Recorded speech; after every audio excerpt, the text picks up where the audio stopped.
representando mais de 15 mil auxiliares de serviço da educação básica, aquela turma que limpa a escola, aquela turma que faz a alimentação escolar para o filho, seu neto que está na escola, resgatar porque essa emenda foi apresentada. Porque, da forma como foi discutida a sua supressão, fica parecendo, então, que nós estamos no trem do abono de faltas, né?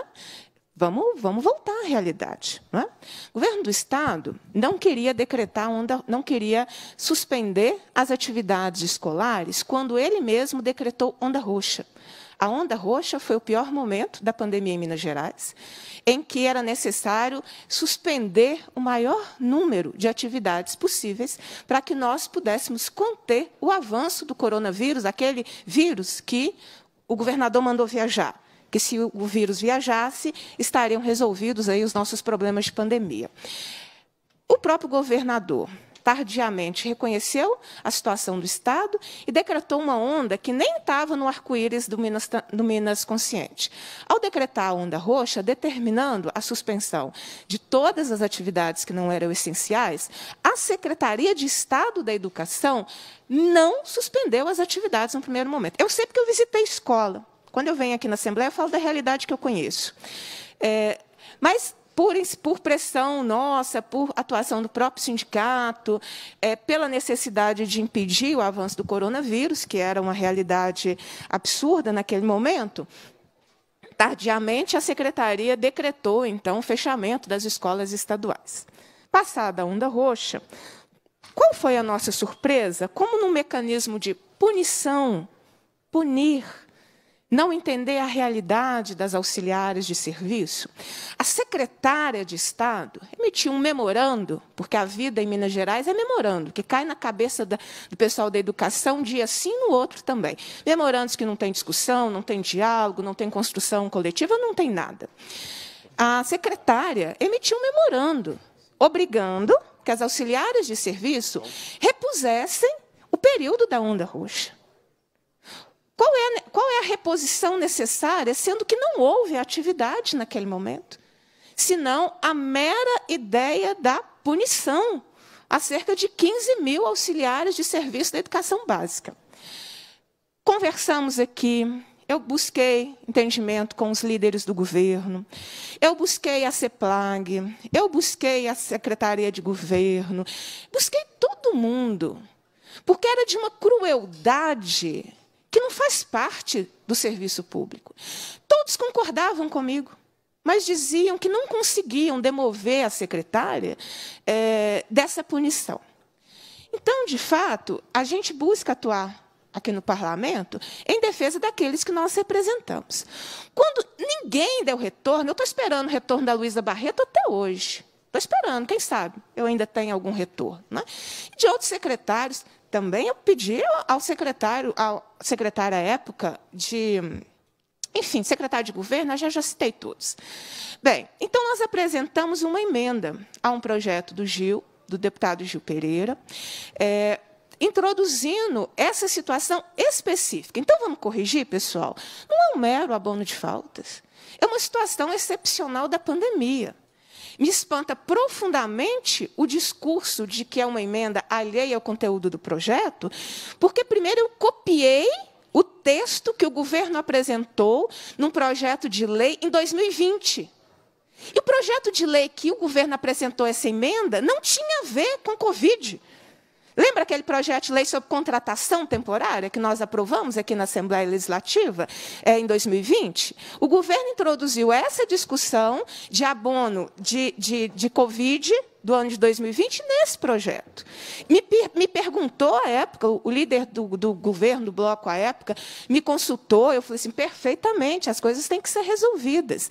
Então, essa discussão de que, de repente, é algo alheio, então, eu copiei o que o governo fez em 2020 para resolver essa situação de perseguição. E a gente precisa, de fato, fazer um bom debate aqui. Porque toda vez que o governo não quer fazer nada, que o governo é omisso, que o governo é caloteiro, que o governo se acovarda nos debates reais da vida dos seus servidores, aí a gente escuta que é matéria de competência privativa do governo. Sempre a matéria de competência privativa do governo, em que ele senta, se omite para não fazer nada. Então, presidente, demais colegas, eu primeiro quero dizer a todos que eu busquei o governo por meses. Por meses, esse assunto foi tratado na Assembleia Fiscaliza. Ninguém do governo quis resolver. Impôs às auxiliares trabalhar no mês de janeiro, uma jornada de 8 horas, sem comida. As meninas ficavam na escola sem direito a um café. Porque vocês sabem que o café voltou a ser proibido de ser servido para servidor dentro de escola estadual, não é? Não podia fazer nada, porque se o aluno não estava na escola, elas também não podiam comer. As auxiliares de serviço, que não precisavam ir à escola em janeiro, elas foram obrigadas pela secretária num mecanismo de punição. Aquela coisa do ódio ao serviço público é o que nós estamos enfrentando.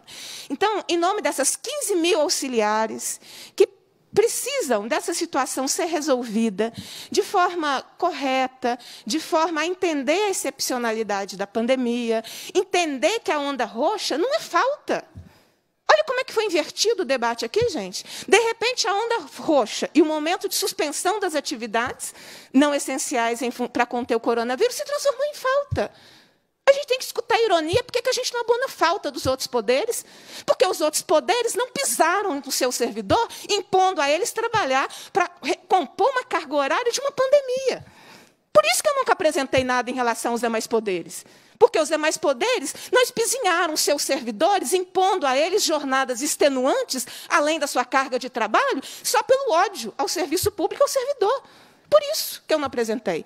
E porque não se trata de falta, se trata de uma situação excepcional, que em 2020 o governo resolveu, e por, não sei, né, por quais motivos, talvez esse ódio ao serviço público e aos seus servidores não quis resolver em 2021. Me espanta profundamente essa emenda, sabe por quê? Porque no final do ano, que nós íamos votar em primeiro turno esse projeto, que ele estava pautado para novembro, antes da pauta ser travada, eu recebi como retorno do bloco do governo que votaria favoravelmente. O que aconteceu de novembro para cá? Que o governo decidiu que isso não é mais importante que a matéria privativa do governador. Se é matéria privativa, o governador resolve. Fique menos no TikTok, fique prestando menos atenção ao meu trabalho parlamentar, que sou uma simples deputada, e vai resolver os problemas. Não resolve os problemas, joga na nossa cara que tudo é matéria de competência privativa do Executivo.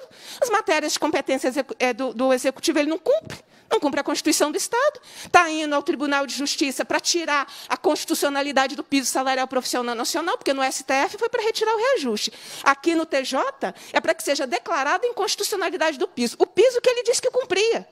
E se ele disse que cumpria, para que ele foi no TJ? Para tentar uma declaração de liminar. Ele quer uma liminar do TJ para declarar inconstitucional a emenda constitucional 97 e a legislação 21.710 no que se refere ao piso salarial. Aí é competência do Executivo, que é incompetente para resolver os problemas, mas a Assembleia Legislativa não pode atuar. Então, presidente, se Vossa Excelência perdoe meu desabafo, eu achei uma situação extremamente cruel com os auxiliares de serviço. Eu visito escola, eu sei a realidade que eu represento dentro dessa casa. As meninas não ficam, elas não trabalham só no Estado. Alguém aqui vive com menos de um salário mínimo líquido?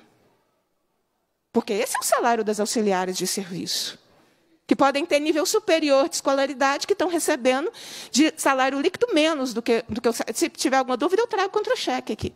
Então, elas trabalham a sua jornada de 6 horas, limpando a escola e fazendo a alimentação escolar. Depois, elas são cuidadoras de idosos. Depois, elas vendem Avon. Elas vendem Natura.